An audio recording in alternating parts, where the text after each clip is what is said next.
베트남의 고딘 디엠 대통령이 이승만 박사 초청으로 오신 적이 있어요. 근데 그때 사람들이 고 대통령이냐 디엠 대통령이냐 그랬었는데 저도 사실 왔다 갔다 했습니다. 오늘 확실하게 여쭤봤습니다. 루이엔 선생님 보고 여쭤봤더니 루이엔 교수시랍니다. 도 교수님이 아니시고 루이엔 교수시라고 그러는데 제가 알기로는 루이엔 교수님은 베트남의 대표적 지식인 중에 한 분이시고 또 사람들이 말하기를 미래의 베트남의 교육부 장관이 되실 거라는 소문도 많아요. 그래서 기대되는 바가 많습니다만 여러분 경청해 주시고 또 한 40분이면 끝난다고 그러시니까 그 후에 활발한 디스커션이 있으면 좋겠습니다. 고맙습니다.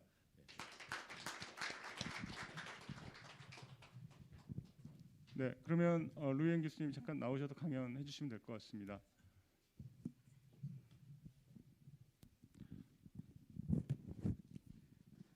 네, 안녕하세요. 베트남 호치민시에서 온 루인이라고 합니다. 이렇게 초청해 주셔서 감사드립니다. 특히 사실은 지난 2월 달에 발표해달라고 요청하셨는데 코로나 때문에 제가 몇 개월 동안 더 큰 꿈을 꾸게 되었고 오늘 말씀드릴 내용은 몇 개월 동안 코로나 사태가 일어나고 나서 지금까지 제가 해온 꿈에 대해서 말씀을 드리도록 하겠습니다. 저는 호치민 대학교에 1996년에 처음으로 한국과에 들어갔습니다. 그때 친구들이 한국이라는 나라가 어디에 있는 나라인지 모르고 그냥 다얀 옛날에 다얀 그런 이야기만 있었는데 저는 그런 성격을 가지고 있습니다. 다른 사람들이 안 가는 길에 가는 게 재미있어요. 그래서 항상 새로운 길을 개척하고 그다음에 내 나름대로 경쟁자가 없는 그런 세상에 가는 게 좋아하기 때문에 한국학과에 배정한 친구들이 다른 학과로 가버렸어요. 일본 학과 그리고 그때 동방학부인데 일본 학과, 호주 학과, 태국 학과 다 가버렸는데 저는 한국학과를 지원했어요. 근데 그때는 미국에 계시는 이모가 그때 제가 영어를 조금 했거든요. 왜 한국이냐? 영어를 조금 더 해가지고 미국에 유학 가지 왜 한국이냐? 그래서 아니다. 여기 재미있는 것 같다. 그래서 제가 가장 인상 깊은 게 한국 학과 처음에 들어갔는데 기숙사라는 말을 배웠어요. 그래서 기숙사 영어는 한 10년 정도 공부를 했지만 기숙사 영어로 뭔지 물어보면 모르는 거예요. 지금도 모르지만 그때 몰랐는데 한국어 기숙사 베트남어는 기숙사예요. 그래서 와 너무 재미있고 그리고 교수는 저희가 자우스예요. 너무 비슷하고 학생 저희가 학생이에요. 너무 비슷하기 때문에 이게 내가 선택을 잘했구나라고 생각하고 공부를 했는데 한 3학년쯤 돼가지고 IMF 터지고 그리고 한국 중소기업 사람들이 중소기업 운영했던 사람들이 베트남에 많이 가서 뭔가 좀 일을 찾고 있었는데 한국말을 할 줄 아는 사람이 없는 거예요. 그래서 제가 좀 그때 한국말을 못하지만 통역했었어요. 그래서 제가 그때 전시회에 나가서 통역도 하고 그랬는데 일반 직장인의 월급 한 달 월급이 된 거예요. 그래서 너무 잘했다. 그때부터는 마음이 놓여가지고 계속 한국에 대해서 공부를 했었는데 제가 한국을 지원하게 된 계기가 뭐냐면 그때 뉴스를 보면 한국은 아시아의 용이다. 그럼 제가 지리적으로 잘 모르지만 아시아면 베트남도 아시아인데 왜 용 되지 못했을까? 그럼 한국은 어떤 나라였을까? 어떤 나라인데 용이 됐을까? 그런 궁금증 계속 머릿속에 있는 거예요. 그래서 한국학과 들어가가지고 책을 보게 됐는데 와 굉장히 못 산 나라인데 몇십 년밖에 안 됐지만 그렇게 성장한 나라가 됐구나. 베트남도 그렇게 될 수 있을까? 그런 생각을 하게 되고 할 수 있을 거다. 왜냐하면 저희가 그 수업 시간에 베트남은 뭐 근면하고 그리고 똑똑하고 그리고 뭐 베트남 사람들이 젊은 인구가 많고 그래서 베트남도 될 수 있을 거다. 근데 어떻게 해야 되나? 나는 어떻게 해야 되나? 그래서 계속 한국과 관련된 책을 보고 그랬습니다. 그래서 코로나 이번에 그러니까 다 그 한국학과 지원한 것에 대해서 너무 잘했다. 그 다음에는 뭐 여러 가지가 있었는데 이번에 코로나 때 제가 어디 가지도 못하고 집에 많이 있었어요. 근데 그때 어떤 일을 하게 됐는데 무슨 일이냐면 전 세계 코로나 상황에 대해서 분석하는 일을 하게 됐어요. 그래서 전 세계 뭐 선진국부터 한국 그리고 베트남 뭐 여러 나라의 코로나 그 대응 실태에 대해서 연구를 했었는데 선진국은 지금까지 굉장히 멋진 나라로 생각했었지만 사람이 굉장히 많이 죽었어요. 그리고 사람은 관심 없이 그러니까 너무 많이 죽는 거예요. 한국과 베트남 같은 나라는 그래도 대처도 잘하고 국민들을 위해서 뭔가 좀 잘하고 있는 거예요. 이게 뭐지? 지금까지 다 선진국이면 서양 나라들이라고 그런 생각을 했었는데 뭐지? 그리고 지금 그때 제가 그런 것도 하고 동시에 한국에 와 있는 베트남 이주민들을 위해서 모금했어요. 그 코로나로 인해서 어려움을 겪고 있는 사람들을 위해서 모금하고 있는데 너무 배고픔을 있고 너무 힘든 거예요. 그래서 생각하게 됐어요. 한족은 돈이 많은 것도 좀 행복하게 살지 못하고 한족은 너무 돈이 없어서 행복하지 못하는데 어떻게 앞으로 그 인류의 미래가 어떻게 돼야 되지? 한국이나 베트남은 앞으로 어떻게 돼야 되지? 베트남은 지금 외국인 많이 살고 있는데 앞으로 다른 나라들과 함께 어울려서 행복하게 살려면 어떻게 해야 되지? 지금 한국에 와 있는 이주민들이 행복하게 한국 사람들과 차별 없이 살려면 어떻게 해야 되지? 그런 질문을 하게 된 거예요. 그래서 저는 기도를 했죠. 이게 뭐지? 그 계속 뭐지 하고 좀 기도를 해가지고 했는데 그 기도를 한 결과로 이런 주제가 나타난 거예요. 그래서 2월 달에 코로나가 없었다면 이런 주제가 없었을 거예요.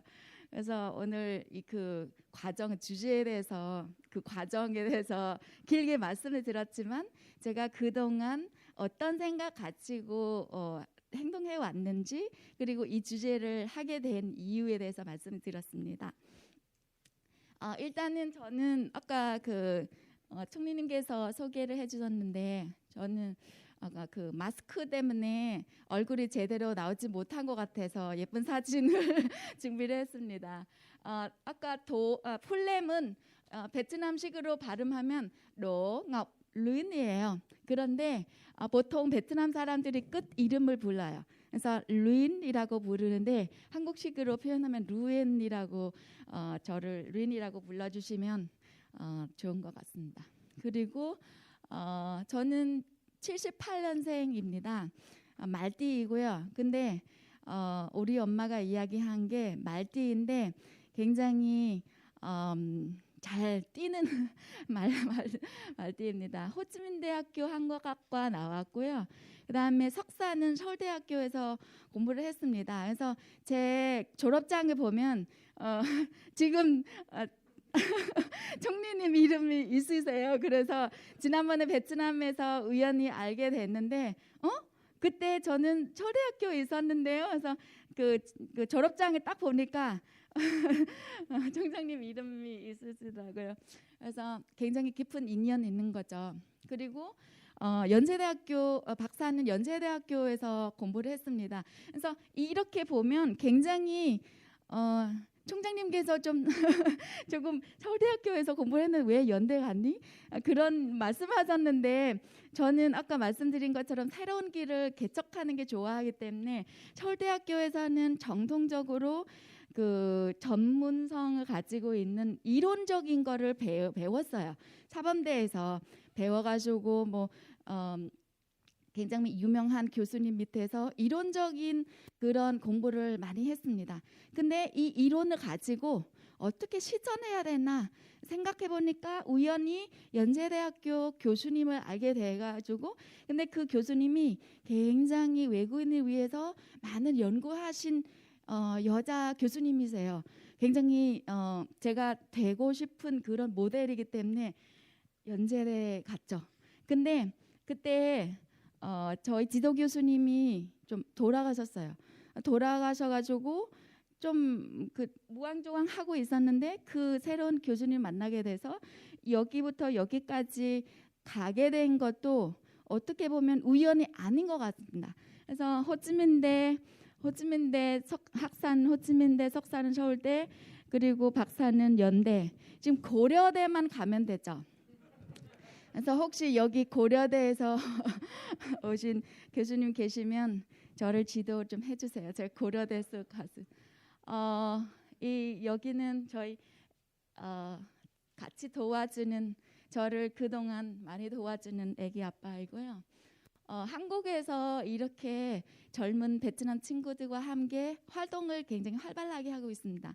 그래서 제가 이런 활동들을 하기 전에 친구들이 주말이 되면 술 먹고 아니면 그 노래방에 가서 뭐 노래 부르고 굉장히 그 갈 데가 없는 거예요. 한국말도 제대로 못하고 돈도 없고 그래서 뭐 하겠어요.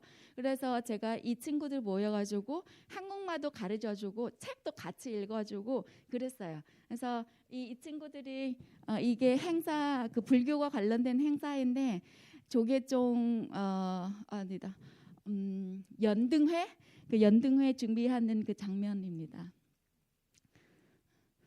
그리고 이렇게 여러 지역에 가가지고 제가 한국말을 어떻게 공부하면 좋을지, 그리고 젊은 나이에 어떤 생각 가지고 살면 좋을지 제 경험에 대해서 이야기를 해주고, 이 제목은 뭐냐면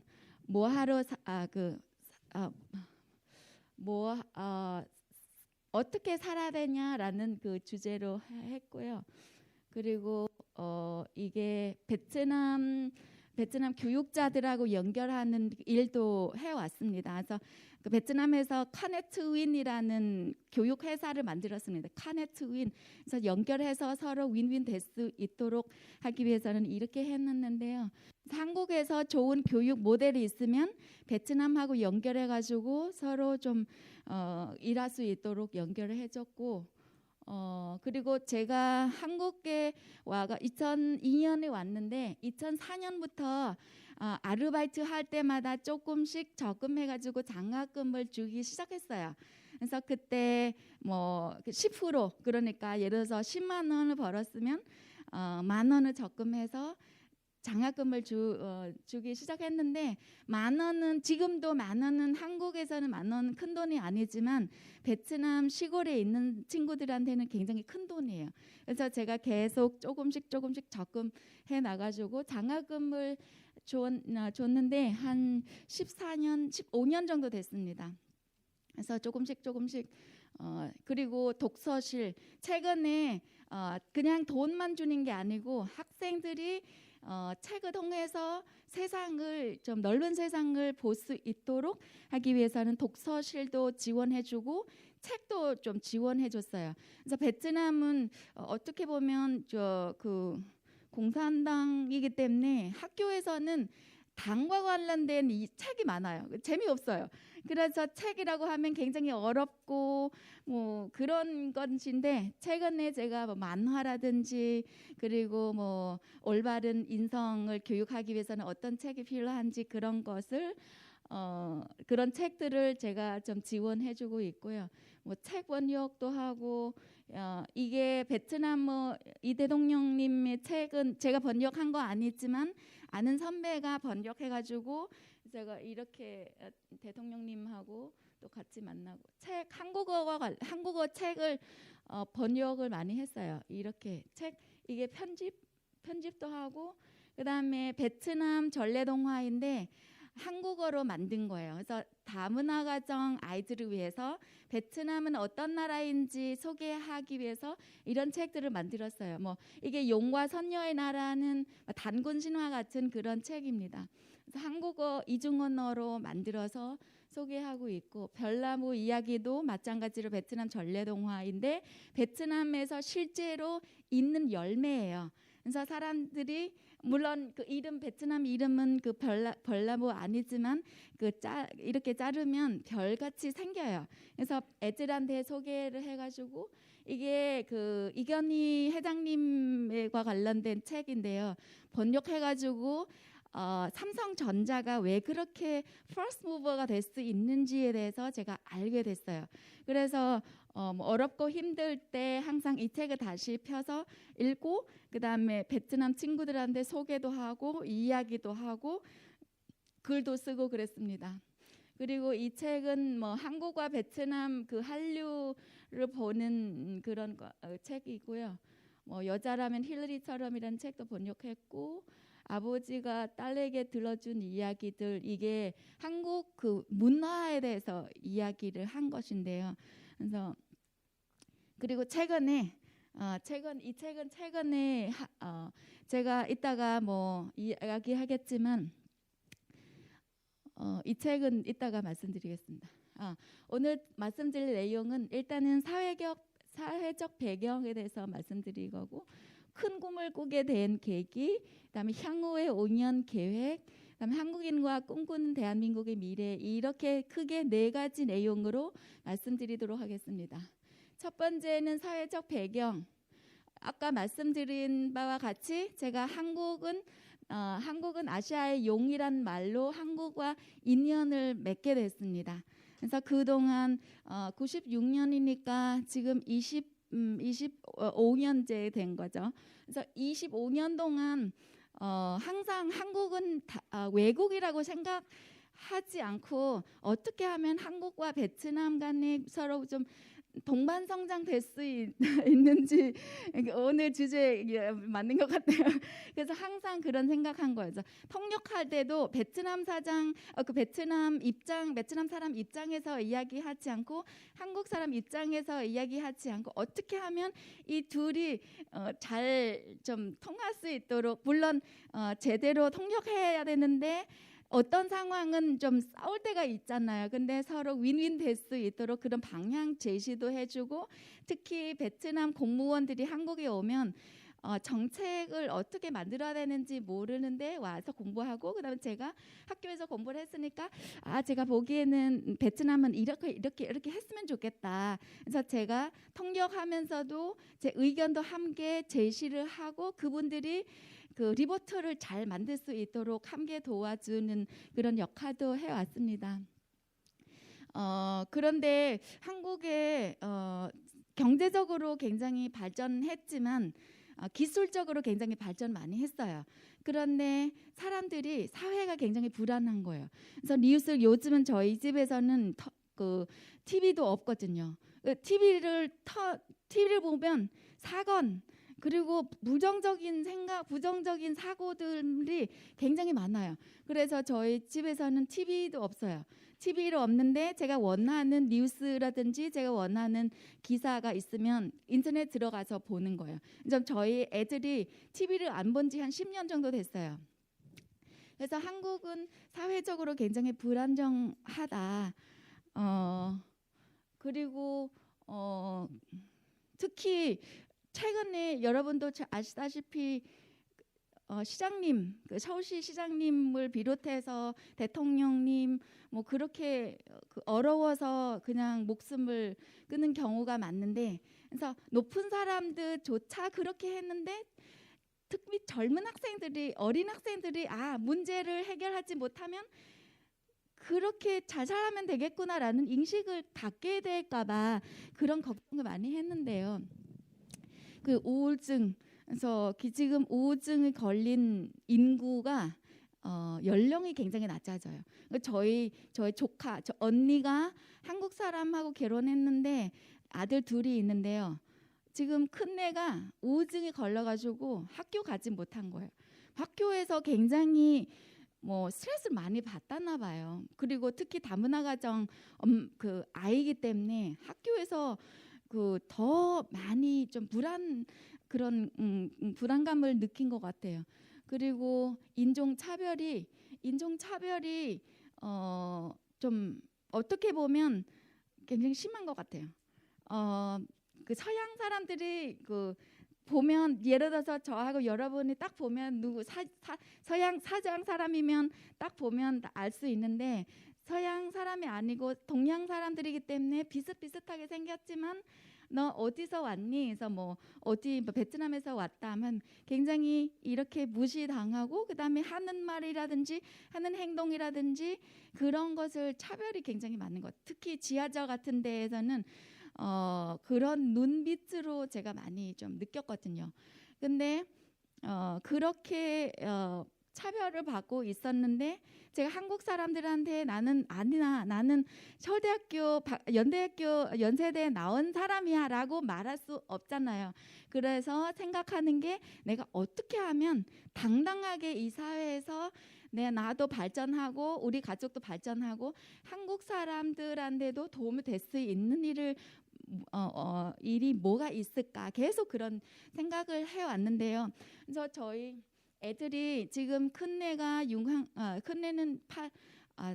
중학교 2학년이고 작은 애는 초등학교 6학년인데요. 학교에서 다 반장, 학급회장 하고 있고 그래서 제가 애들이 어렸을 때부터 학교에 가가지고 기능 기부를 했어요. 재능 기부를 했어요.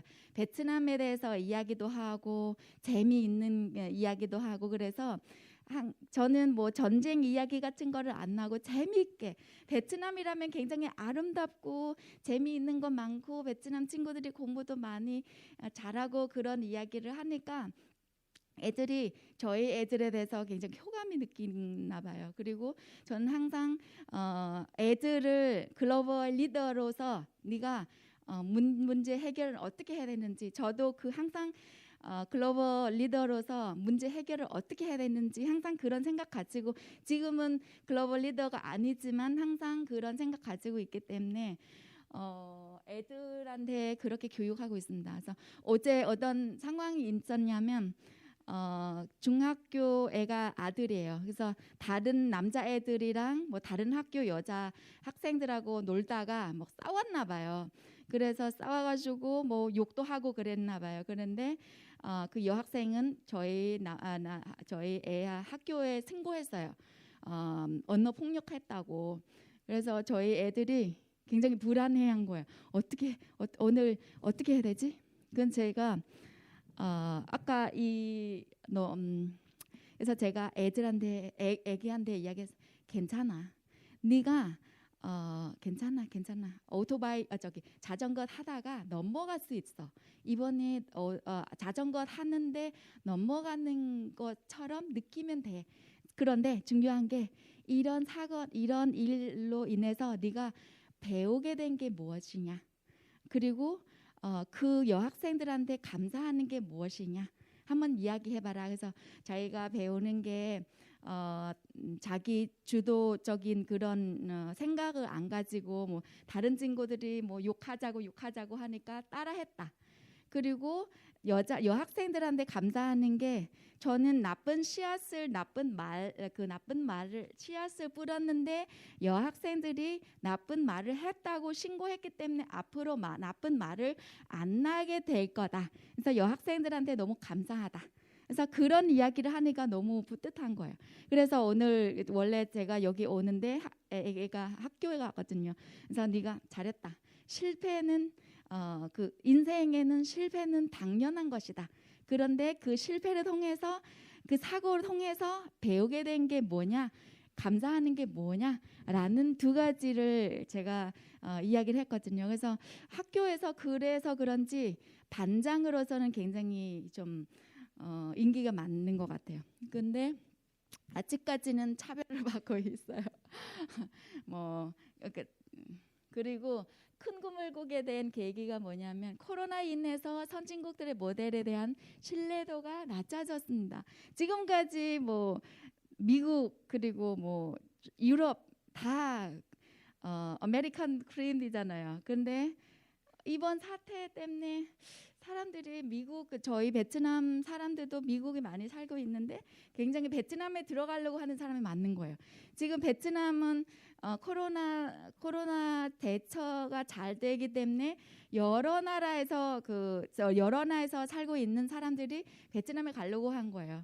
그래서 선진국들이 돈이 많기는 하지만 사람으로서 행복하게 살지 못한 것 같은 느낌이 들어요. 저는 안 가봤지만 뉴스만 보고 기사만 분석하고 그러니까 굉장히 불안한 거예요. 그래서 신뢰도가 낮아졌고 그리고 한국에 와 있는 베트남 사람들이 어떤 역할을 할 수 있을까? 앞으로 한국은 지금 다문화 나라가 된 지 얼마 안 됐는데 앞으로 한국도 선진국처럼 그런 다문화 나라가 되면 안 되겠다. 그렇게 생각해서 어떻게 해야 되지? 아까 말씀드린 거죠. 계속 질문하고 기도를 했어요. 기도를 했는데 제가 생각해 보기에는 지금 한국에 와 있는 베트남 사람을 비롯한 이주민들이 젊은 친구들이에요. 젊은 사람들이라고 하면 옛날에 한국은 가난한 나라에서 이렇게 부강한 나라로 될 수 있는 것도 젊은 인구가 있었기 때문에 그런 거예요.